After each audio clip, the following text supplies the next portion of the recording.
अस्सलाम वालेकुम। आपका अपना sexologist doctor Imran Sheikh.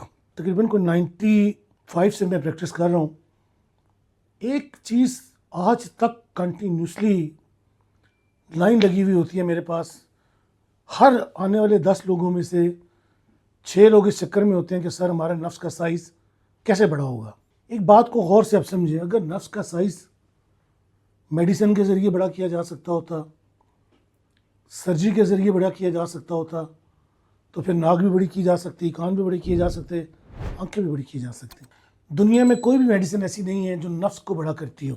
Internet पे हम जाते हैं, वेबसाइट्स पे देखते हैं, ऐड आती हैं जिनमें 4 इंच से लेकर 10 इंच तक बढ़ाया गया हुआ होता है। ये सब झूठ है। सिर्फ आपकी ख्वाहिशात को ख़रीदा जाता है, पैसे इकट्ठे किए जाते हैं और भाग जाया जाता है। एक सीरीज़ थी जो कि यूके में चैनल 5 पे बड़ी मशहूर हुई थी, जिसका नाम था a sex guide for womens 21st century.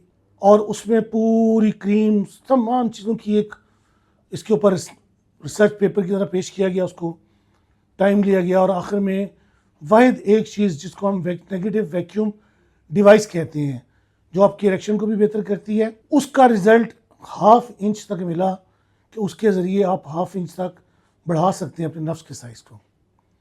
मौजूदा दौर जो गुजर रहा है, इसमें इम्प्लांट के ज़रिए साइज़ को थोड़ा सा बढ़ा दिया जाता है, तकरीबन 1 से 1.5 इंच, जिसमें कि इम्प्लांट जो डाला जाता है उसके साइज़ को बढ़ा रखा जाता है, जिससे वो खिंच जाता है।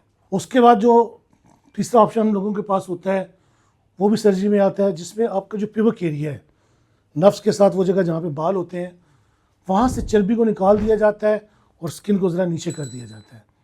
उससे भी 1 से 1.5 इंच फ़र्क आता है, इससे ज़्यादा नहीं आता। तो मेरी आपसे दरख्वास्त है कि अपना लाखों रुपया, हज़ारों रुपया जो आपने बड़ी मेहनत से कमाया है, वो इस किस्म की फजूल दावों पे तबाह मत करें, ख़र्च मत करें। इसके अलावा अब फिलर्स आ गए हैं जो कि हाइलोनिक एसिड फिलर्स कहलाते हैं। पहले फेस पे होते थे, अब उनको क्या किया जाता है कि नफ्स की अपर लेयर्स और साइड्स के अंदर फिल कर दिया जाता है, जिससे 2-2.5 साल तक के लिए आपका नफ्स तकरीबन 1.5 से 2 गुना मोटाई इख्तियार कर लेता है। और मोटाई ही महसूस की जाती है, लंबाई इतनी महसूस नहीं की जाती। लेकिन क्योंकि इंसान की फितरत है कि वो लंबी चौड़ी और ख़ूबसूरत चीज़ों को पसंद करता है, तो इसलिए लोग इस पर ज़्यादा तवज्जो देते हैं। तो मुझे उम्मीद है कि आइंदा के लिए आप कम अज़ कम की लंबाई और चौड़ाई के साइज़ से जान छुड़ाएँगे, अपना पैसा बर्बाद नहीं करेंगे और ऐसे जालसाज़ों से बच करेंगे जो डकैतों की तरह आपको लूट रहे हैं। Thank you very much.